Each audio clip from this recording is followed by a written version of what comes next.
Electricity bill വളരെ വളരെ കൂടുതലായിരുന്നു. ഏതാണ്ട് ബൈമന്ത്ലി 6,000 രൂപ 7,000 രൂപയൊക്കെ ബില്ല് വന്ന സമയത്താണ് ഇപ്പോഴത്തെ ഒരു സ്ഥിതി എന്ന് പറഞ്ഞു കഴിഞ്ഞാൽ മിനിമം ചാർജ് എനിക്ക് തോന്നുന്നു 275-300 രൂപയാണ് എല്ലാ മന്ത്ലിയും വരണത്. മറ്റേ എനർജി ചാർജസ് ഒന്നുമില്ല. ഞാൻ 3 കിലോവാട്ടിന്റെ ആണ് സോളാർ ഇവിടെ വെച്ചിരിക്കുന്നത്. ഞാൻ ജയചന്ദ്രൻ, ഇരിങ്ങാലക്കുട കാഞ്ഞിരത്തോട് ലൈനിലാണ് താമസിക്കുന്നത്. ഞാൻ നേരത്തെ KICBയിൽ എഞ്ചിനീയർ ആയിരുന്നു. അവിടെ വെച്ച് ധാരാളം സോളാർ കണക്ഷനുകളും അതിൽ സോളാർ എനർജിക്ക് വേണ്ടിയിട്ട് ധാരാളം പ്രൊമോഷൻസ് നടത്തിയിരുന്നു. നമ്മളും വെക്കണ്ടേ, നാട്ടുകാരെ മുഴുവൻ ഈ സോളാർ പ്രൊമോട്ട് ചെയ്ത് നടക്കും. നമ്മുടെ വീട്ടിലും ഒരു മാതൃകാപരമായിട്ട് അത് ചെയ്യണ്ടേ എന്നുള്ള ഉദ്ദേശത്തിലാണ് ഞാനും സോളാർ വെച്ചിരുന്നു. അങ്ങനെ ഇരിക്കുമ്പോഴാണ് പ്രസാദ്, കൊടുങ്ങല്ലൂരാണ്, എൻ്റെ ഒരു സുഹൃത്താണ്, അദ്ദേഹത്തിനെ കോണ്ടാക്ട് ചെയ്യാൻ പറ്റിയത്. അപ്പോൾ അവര് വളരെ പോസിറ്റീവായിട്ടാണ് കാര്യങ്ങളിൽ ഇടപെട്ടത്. അപ്പോൾ നമുക്ക് അന്ന് ധാരാളം വെൻഡേഴ്സ് ഉണ്ടായിരുന്നു. എനിക്ക് അതിലുണ്ടായിരുന്ന വളരെ നല്ല അനുഭവമായിരുന്നു ഉണ്ടായിരുന്നത്.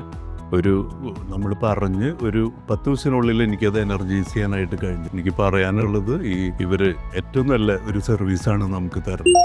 ഇപ്പോൾ നമ്മൾ പേരെടുത്ത് ആരെയും പറയണില്ല. ഇവർക്ക് നമുക്കൊരു ആവശ്യം വന്നു കഴിഞ്ഞാൽ അവർ വരുന്നുണ്ട്, ടൈമിലി സർവീസിന് വരുന്നുണ്ട്, മറ്റെല്ലാ കാര്യങ്ങളും. ഇതുവരെയും നമുക്കൊരു മെയിൻ്റനൻസിൻ്റെ ആവശ്യം വന്നിട്ടില്ല. ഞാൻ ഈ ഒരു 3-4 വർഷത്തിൻ്റെ ഇടയിൽ ഈ ഒരു ആവശ്യം ഇതുകൊണ്ട് മാത്രം അവരുടെ ഒരു പോസിറ്റീവായിട്ടുള്ള സമീപനം, ഏറ്റവും നല്ല സർവീസും ആയതുകൊണ്ട് കുറേയധികം ആളുകളെ, എൻ്റെ സുഹൃത്തുക്കളെയും ബന്ധുക്കളൊക്കെ ആയിട്ട് ധാരാളം ആളുകളെ അവർക്ക് വേണ്ടി പ്രൊമോട്ട് ചെയ്തിട്ടുണ്ട്. Tejas solar tech all Kerala service.